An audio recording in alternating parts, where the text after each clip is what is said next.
My husband's mistress posted a selfie in our bed, captioned, "My new favorite spot." At his company party, I projected it on the big screen saying, "She can have the bed. I'll take the house." His boss offered me a job. Turns out she was his niece. Now I'm employed, he's fired, and the house is mine. "I need your help with something, Jazz." Jared's voice carried from the living room, interrupting my focus on the book I'd been engrossed in. I sighed, dog-earing the page before setting it aside. Technology requests always filled me with dread. They were Jared's domain in our 15-year marriage. "What is it now?" I called back, making my way to where he sat surrounded by sleek packaging material. His new phone, the latest model with features I'd never understand, gleamed on the coffee table. "My old phone got crushed when the cab driver slammed on his brakes during my Chicago trip," he explained, frustration evident in his tone. "I need to transfer everything, but the automated system isn't working. You have better patience for these things." I almost laughed at the irony. Me, the technophobe, having more patience with electronics than my tech-savvy husband. Throughout our marriage, we'd settled into comfortable roles. Jared handled our digital lives while I maintained our real-world connections. I hadn't even created my own social media accounts. Jared curated our online presence through couple accounts that he managed. "We only need one," he'd always insisted. "Less complication." And I'd agreed, happy to avoid the digital landscape that seemed increasingly complicated. "Fine," I conceded, settling beside him as he handed me both devices. "What do I need to do?" "Just follow the prompts," he said, standing. "I've got a conference call in 5 minutes. You're just logging into accounts and confirming transfers." He kissed the top of my head. "Thanks, babe. You're a lifesaver." As Jared disappeared into his home office, I stared at the devices with trepidation. The setup process was more intuitive than I'd feared, walking me through each step of transferring photos, contacts, and apps. When prompted to log into social media accounts, I dutifully entered the credentials I knew for our shared profiles. The transfer completed with a cheerful chime, and I felt a small surge of pride at conquering this technological task. As I prepared to set the phone aside, a notification banner slid down from the top of the screen. A social media alert from an app one didn't recognize, with a username that wasn't our joint account. My finger hovered uncertainly before tapping the notification. The app opened to reveal an entirely different profile, Jared's private account. An account I'd never known existed. The most recent post appeared at the top of the feed. My stomach twisted painfully as I registered what I was seeing. Our bedroom. Our bed. But it wasn't Jared in the image. A young woman with glossy dark hair and perfectly applied makeup reclined against our pillows. My pillows, with a coy smile directed at the camera. The caption beneath read, "My new favorite spot #blessed #secret joys." The timestamp showed it was posted 3 days ago, while I visited my sister in Portland. While our bed should have been empty. Before we begin, I want to take a moment to thank you for joining me for this story of betrayal and unexpected empowerment. If you've ever had that gut feeling something wasn't right in your relationship, or admire those who follow their instincts despite self-doubt, consider subscribing. It's completely free and you'll never miss another story of someone reclaiming their power. Now, let's discover how one accidental phone discovery changed Jasmine's life forever. My hands began to shake as I scrolled through the profile, discovering dozens of exchanges between Jared and this woman spanning months. Heart emojis, inside jokes, and thinly veiled references to meetings filled the comment sections. Each revelation felt like another shard of glass piercing my heart. One comment from the woman caught my eye. "Can't wait to make this permanent once everything's settled." I set the phone down, suddenly unable to breathe properly. The room seemed to tilt around me as 15 years of trust imploded in an instant. I stared at our wedding photo on the mantel, Jared's sincere smile as he slipped the ring onto my finger, and wondered how long that sincerity had lasted. Hearing Jared's muffled voice on his call, I quickly composed myself and continued exploring the hidden account. I discovered more photos. The woman at restaurants I recognized wearing a bracelet I'd thought Jared had purchased for me but claimed was lost in delivery, and even one in our backyard garden, my carefully tended sanctuary. The most devastating realization wasn't just the affair but the calculated deception behind it. Jared had expertly used my technological reluctance as a shield for his betrayal. My aversion to social media, something he'd always subtly encouraged, had provided the perfect cover for his double life. When I heard his call wrapping up, I quickly closed the app and placed the phone on the table, heart hammering. As Jared re-entered the living room, I forced a smile.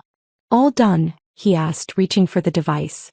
"Yes," I managed, proud that my voice didn't betray the hurricane of emotions inside me. "Everything transferred just fine." "You're amazing," he said, checking the phone with a quick scroll. If he noticed I'd seen his secret account, he didn't show it. "See? You're better with technology than you think." "Maybe I am," I replied softly. "Maybe I've been underestimating myself." That night, as Jared slept soundly beside me, I stared at the ceiling, unable to find comfort in the bed that had been invaded by a stranger. I couldn't help wondering how many nights she had lain in my place, how many times Jared had betrayed our vows in our own home. The next morning, I called my sister under the pretense of thanking her for hosting me. Once Jared left for work, I confessed everything.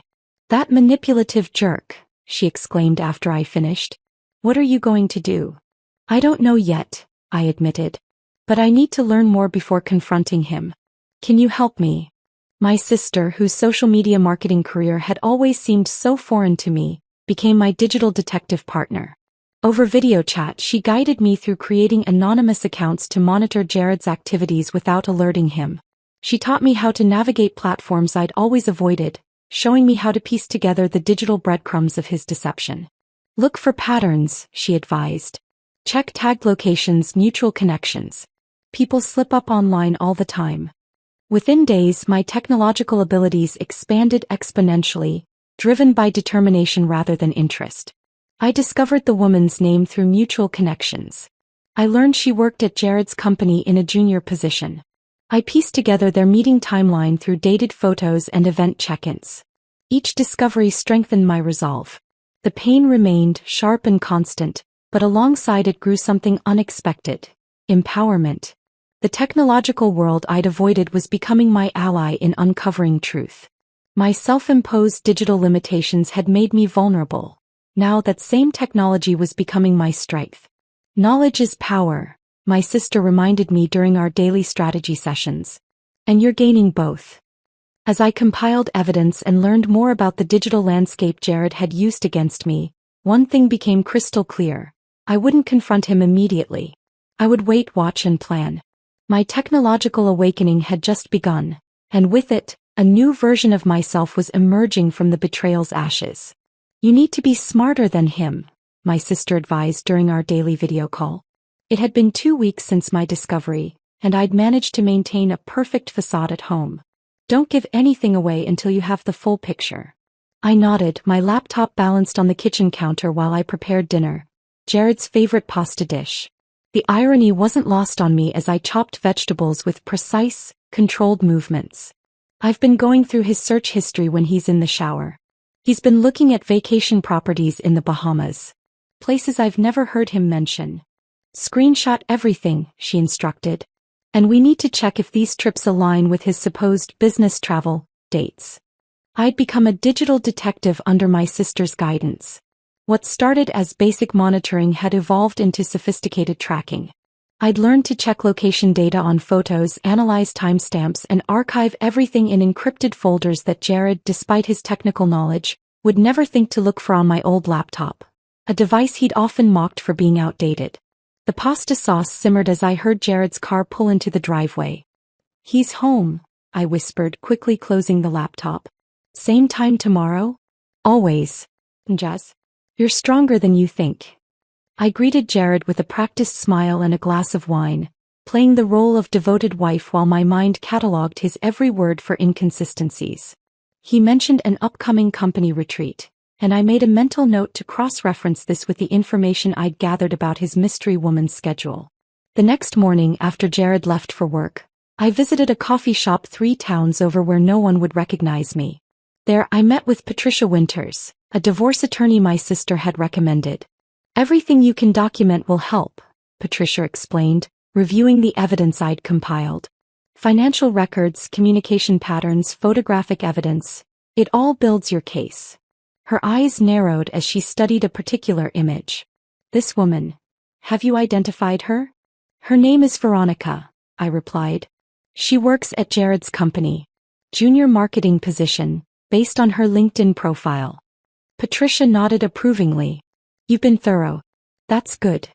I need to understand everything before I make a move, I admitted.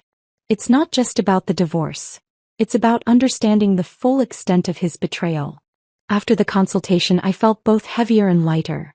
The reality of ending my marriage was sinking in, but so was the liberation of taking control.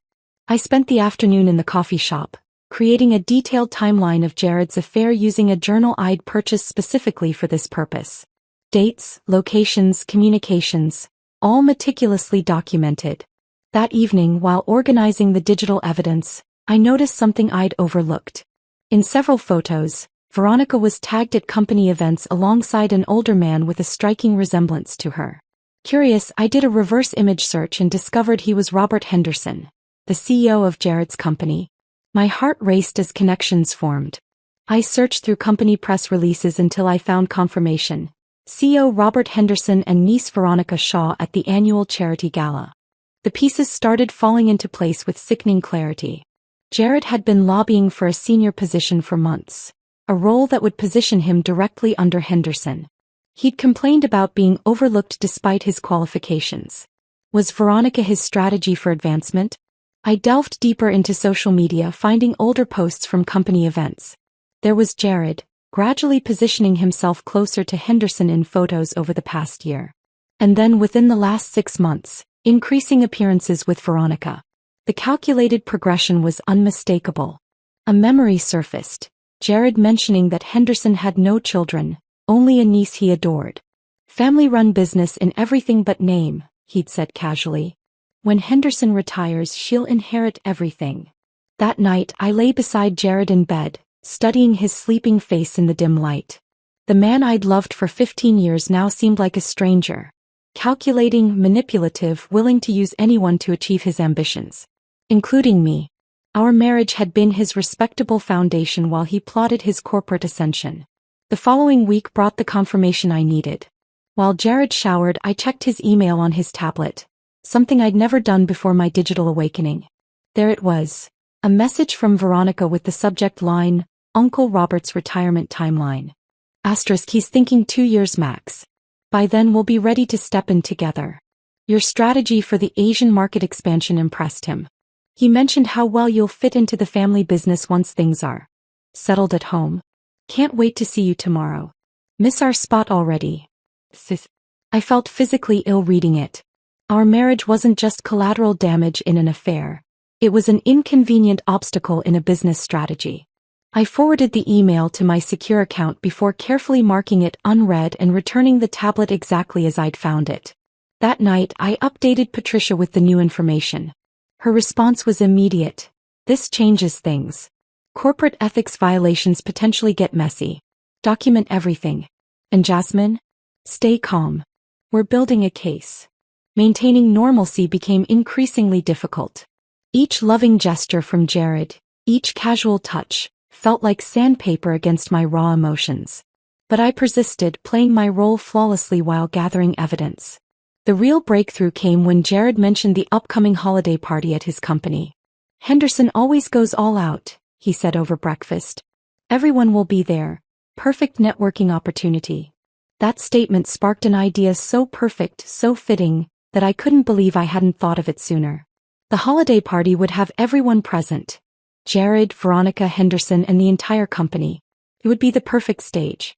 I began formulating my plan, meticulous in every detail. I researched the venue, the typical schedule of these events, even befriended the company's events coordinator under the pretense of helping with spouse contributions. Each piece of information became another component in my strategy. Are you sure about this? My sister asked when I finally shared my intention. It's bold. Very public. That's the point, I explained, surprising myself with my steadiness. Jared has hidden everything in the shadows. I'm bringing it all to light.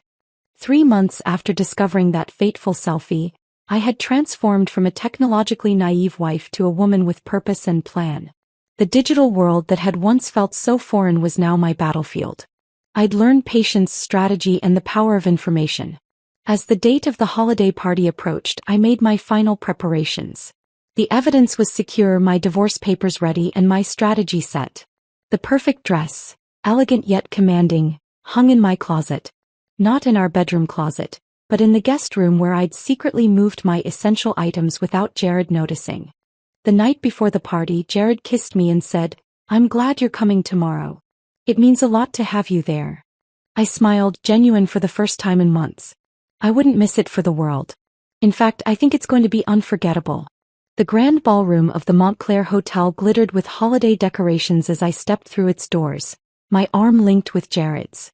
Crystal chandeliers cast a warm glow over tables adorned with elaborate centerpieces, while a string quartet played softly in the corner. It was exactly as Marcus, the event coordinator I'd befriended, had described during our casual coffee meetings. "You look stunning tonight," Jared whispered, his hand resting possessively on the small of my back. "Everyone's going to be impressed." I smiled, wondering if he'd noticed the coldness behind it. "That's the plan." My emerald dress, a color I rarely wore but had chosen specifically for its boldness, drew appreciative glances as we made our way through the crowd. In my clutch purse, alongside my lipstick and compact, was a small USB drive containing everything I needed for tonight. "Jared, there you are." A colleague approached, champagne in hand. "The big boss is looking for you. Something about your presentation?" Jared's face lit up. "Perfect timing. Henderson confirmed I'm speaking about the Asian expansion project tonight." "Congratulations," I said, meaning it in ways he couldn't possibly understand. "You've worked hard for this moment." "I won't be long," Jared said, squeezing my hand before disappearing into the crowd. The second he was out of sight, I made my move. Slipping away toward the back of the ballroom, I found Marcus adjusting settings at the AV control panel. "Everything ready?" I asked quietly.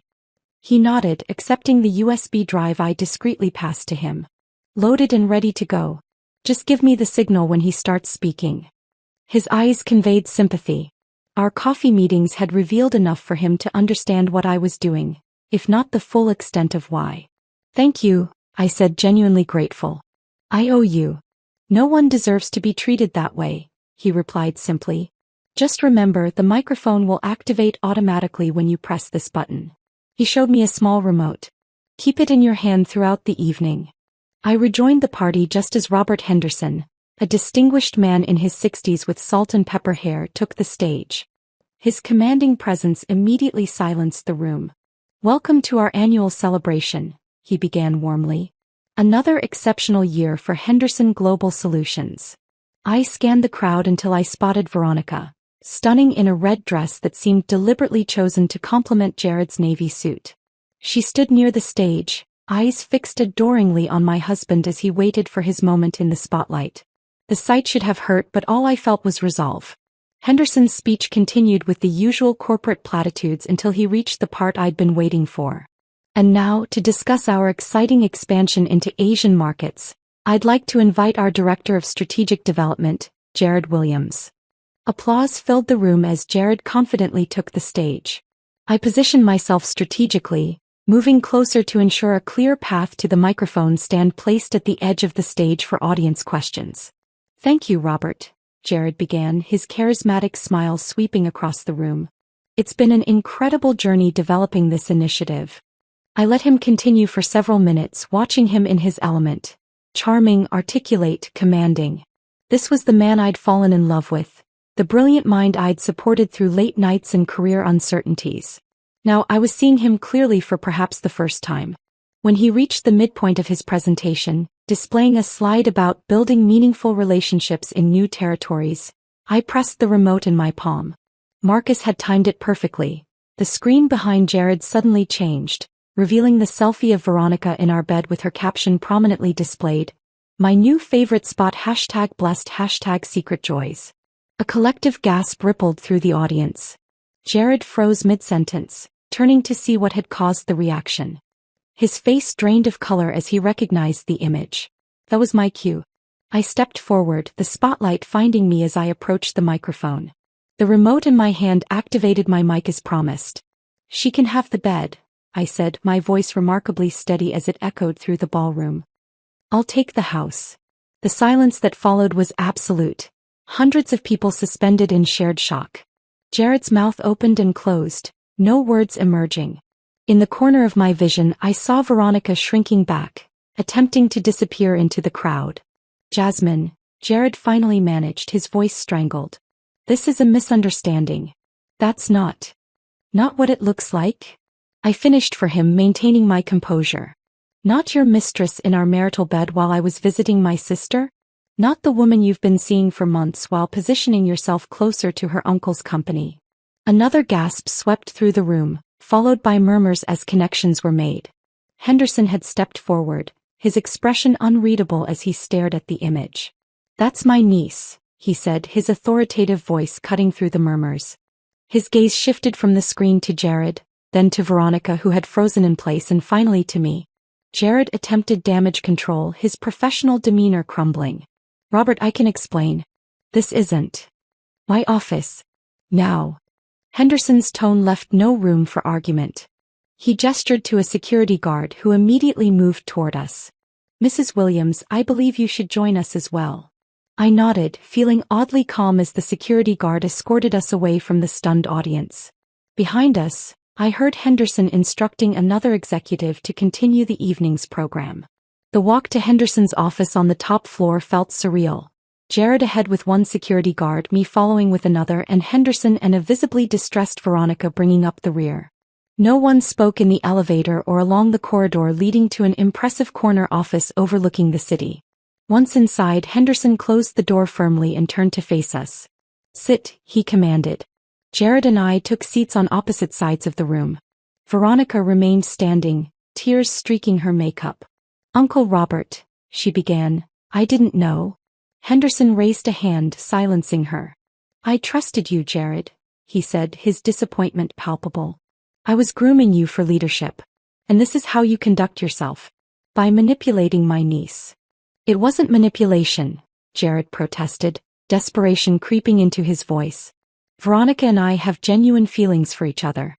My marriage was already failing. Was it? I interrupted, opening my clutch to remove printed copies of emails I'd discovered. Our 15th anniversary was last month. You surprised me with roses and a weekend getaway. Hardly the actions of a man in a failing marriage. I handed the emails to Henderson. These might interest you. Particularly the ones discussing your retirement timeline and their plans for the company afterward. Henderson's expression darkened as he scanned the pages. Veronica moved to his side, reading over his shoulder, her face crumpling with each line. You told me they had an open marriage, she whispered, turning to Jared. You said she knew about us, that she was fine with it because she had her own relationships. He told you what? The hurt in my voice was genuine. Despite my preparation, this new lie caught me off guard. And this, Henderson continued, holding up a particular email, discussing using my niece to secure your position in my company. Strategic relationship to ensure succession? You calculated all of this. Jared stood, panic evident in every movement. Robert, those emails are being taken out of context. I genuinely care for Veronica, and yes, I saw potential in our relationship professionally, but you lied to everyone in this room, Henderson finished for him. To your wife, to my niece, and to me. The tension in the room was suffocating. Outside, the holiday party continued, oblivious to the drama unfolding behind closed doors.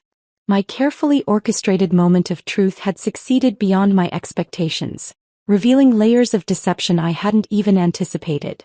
As I watched Jared's professional and personal worlds collapsing simultaneously, I felt no triumph, only a strange, sad clarity. This was the end of 15 years, but also the beginning of something else. Something undefined but undeniably mine. Henderson set the emails down on his desk, the weight of his disappointment filling the room. His gaze shifted between Jared and Veronica before settling on me. Mrs. Williams, he said, his tone softening slightly, I owe you an apology. It seems my company has been the backdrop for significant pain in your life. Before I could respond, Henderson's phone buzzed. He glanced at it, then pressed the intercom on his desk. Send them in. The door opened to admit two more people. A woman I recognized as the company's legal counsel and a man in a crisp suit I didn't know. This is Michael Chin, our Chief Financial Officer, Henderson explained. And you know Sarah Winters, our head of legal. Jared paled visibly. Robert, is this really necessary? This is a personal matter that's gotten out of hand. Is it? Henderson interrupted sharply. Michael, tell Mrs. Williams what you found. The CFO cleared his throat, opening a folder he carried. Mr. Williams has been using company resources for personal expenses, charging personal trips as business travel, manipulating expense reports, and most concerning, attempting to access restricted financial accounts. That's absurd, Jared protested, but his voice lacked conviction. We've been monitoring suspicious activities for months, Michael continued, addressing me directly. But without definitive proof of intent, our hands were tied. Your husband is quite skilled at operating in gray areas. Sarah, the legal counsel, stepped forward. We've documented at least 17 instances where Mr. Williams used company funds for personal use, including jewelry purchases. She glanced pointedly at Veronica, who touched a bracelet on her wrist reflexively. The realization hit me. The sapphire bracelet. You told me the delivery was lost. The same bracelet I'd seen in photos on Veronica's social media. Veronica unclasped it with trembling fingers. He said it was a family heirloom from his grandmother. She placed it on Henderson's desk, unable to meet my eyes. I've suspected inappropriate behavior for some time, Henderson continued, but Jared's performance metrics were exceptional. He's brought in significant revenue. Difficult to argue with results. Results achieved through manipulation and lies, I said quietly. Henderson nodded gravely. Tonight's revelation forced my hand. The company cannot be associated with this level of ethical compromise. Jared stood abruptly. This is ridiculous. You're going to throw away years of profit because of a personal indiscretion. An indiscretion that involved manipulating my niece to position yourself for corporate takeover, Henderson countered coldly. Sarah, please escort Mr. Williams to HR. His employment is terminated, effective immediately. You can't do this, Jared sputtered, desperation replacing his usual confidence. Your company access has already been revoked, Sarah informed him. Security will supervise while you clear your office. 2 security guards appeared at the door. The finality of the moment seemed to crush Jared's resistance. He looked at me one last time, a mixture of anger, shock, and something that might have been regret, before being escorted out. As the door closed behind him, the atmosphere in the room shifted. Henderson turned to his niece, who had collapsed into a chair, silently crying. Veronica, go with Sarah. We'll discuss this tomorrow when emotions aren't so raw. After they left, Henderson sighed heavily and poured 2 glasses of scotch from a decanter on his credenza. He offered one to me, which I accepted gratefully. I've known Jared was ambitious from day one, he said, settling into his chair. Ambition I respect. Manipulation and deceit I do not.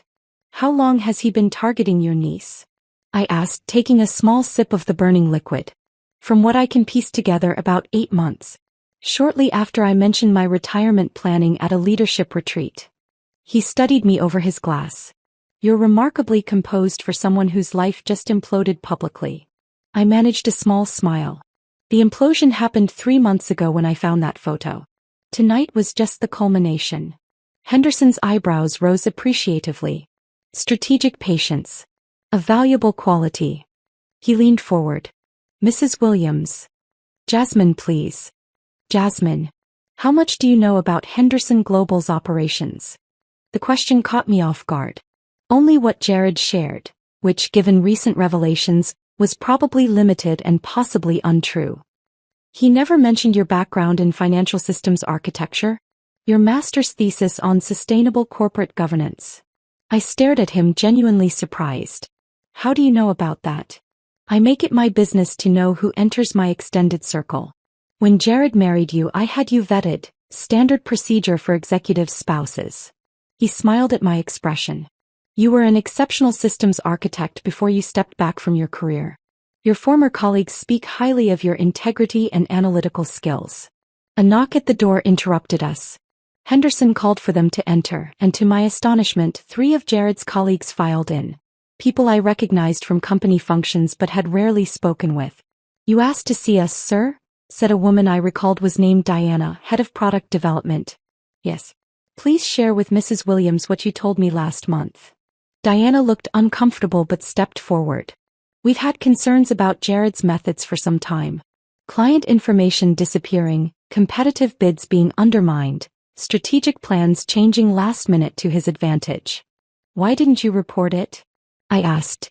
The tallest man, Thomas from marketing I remembered, spoke up. Jared made sure his relationships provided protection. He cultivated powerful allies. And made examples of those who questioned him, added the third person, an analyst whose name escaped me. Last year, a junior developer raised ethical concerns about data handling. 2 weeks later she was gone, performance issues officially. I received a unanimous letter of concern from these department heads, Henderson explained.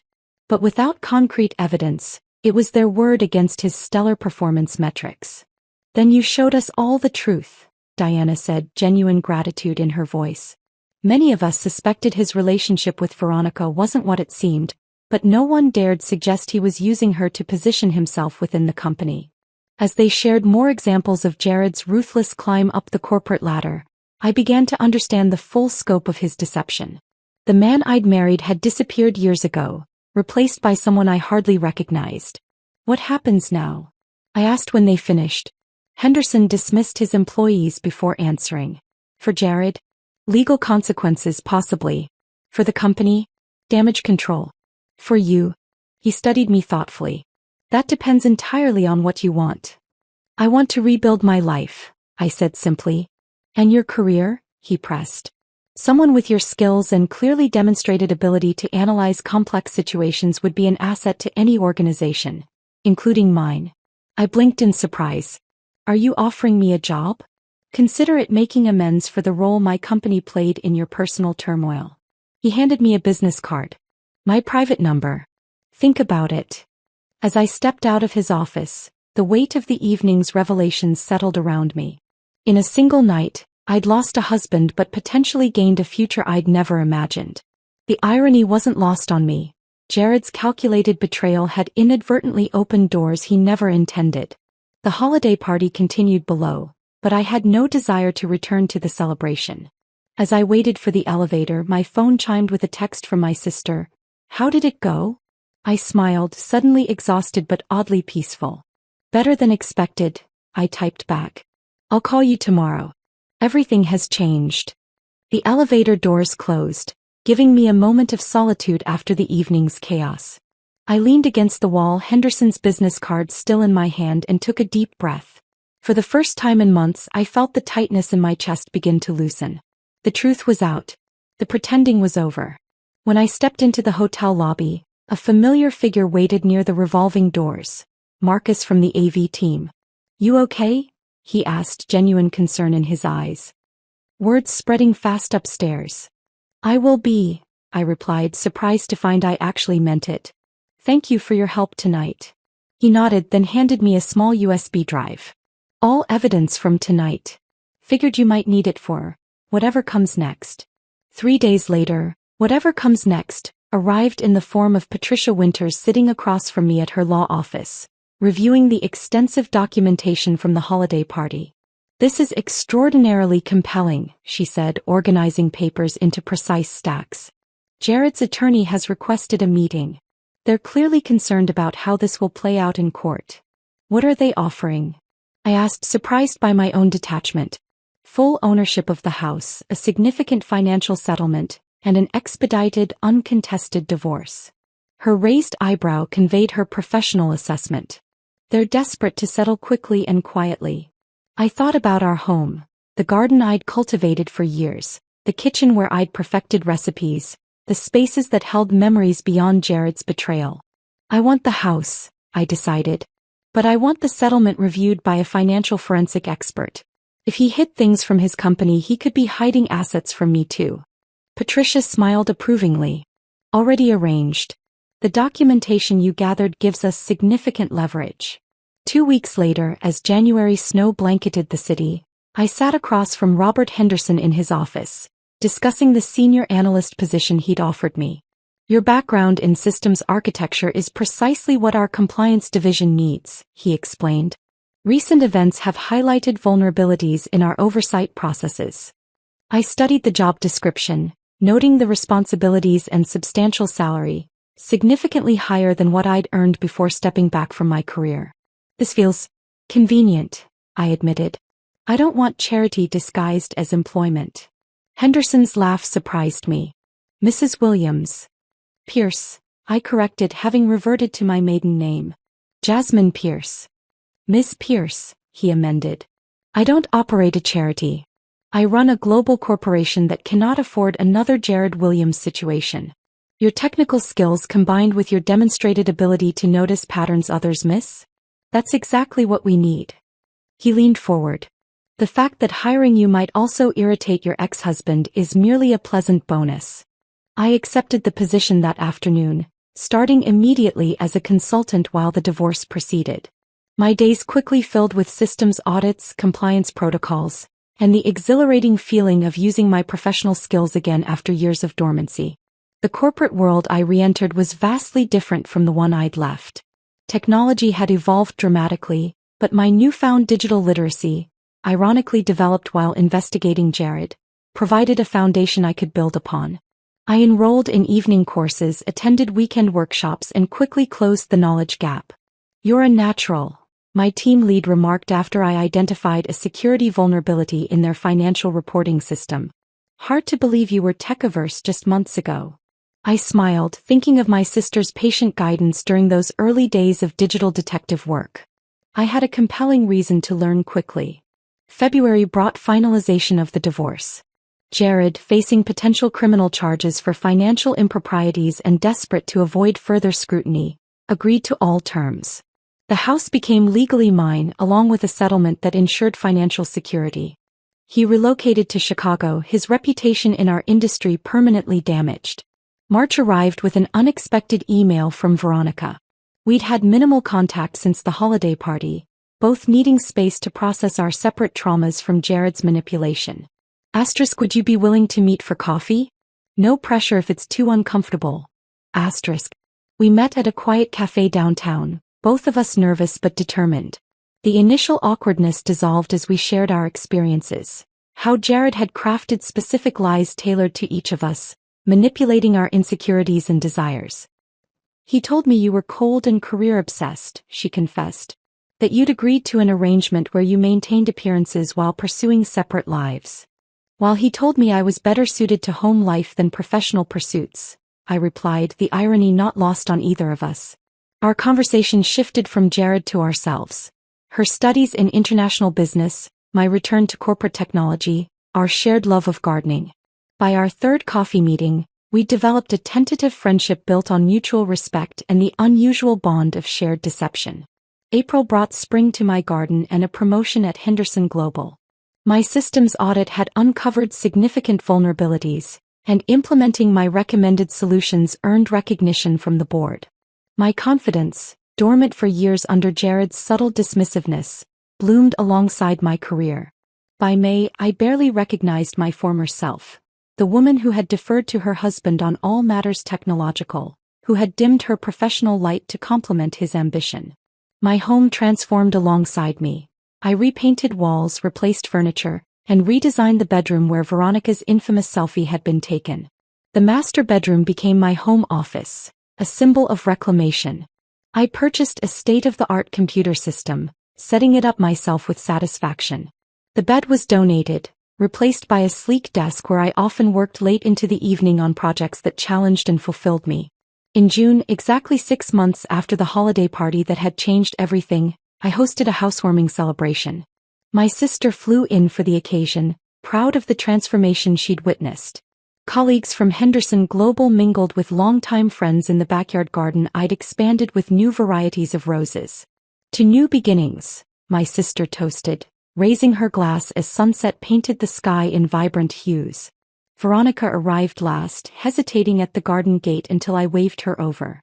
She'd accepted a study abroad opportunity in London. A chance to forge her own path away from her uncle's company and the gossip that lingered despite everyone's best efforts. I wanted to say goodbye, she said, handing me a small gift, And thank you, as strange as that might sound.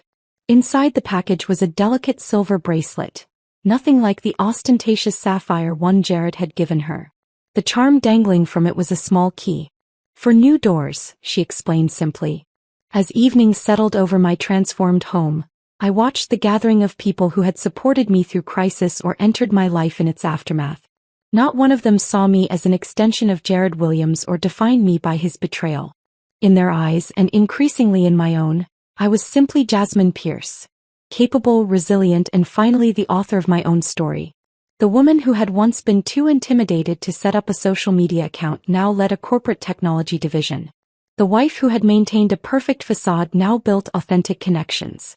The betrayal that had been meant to diminish me had instead revealed strengths I'd forgotten I possessed. The house was mine. But more importantly, so was the life within it.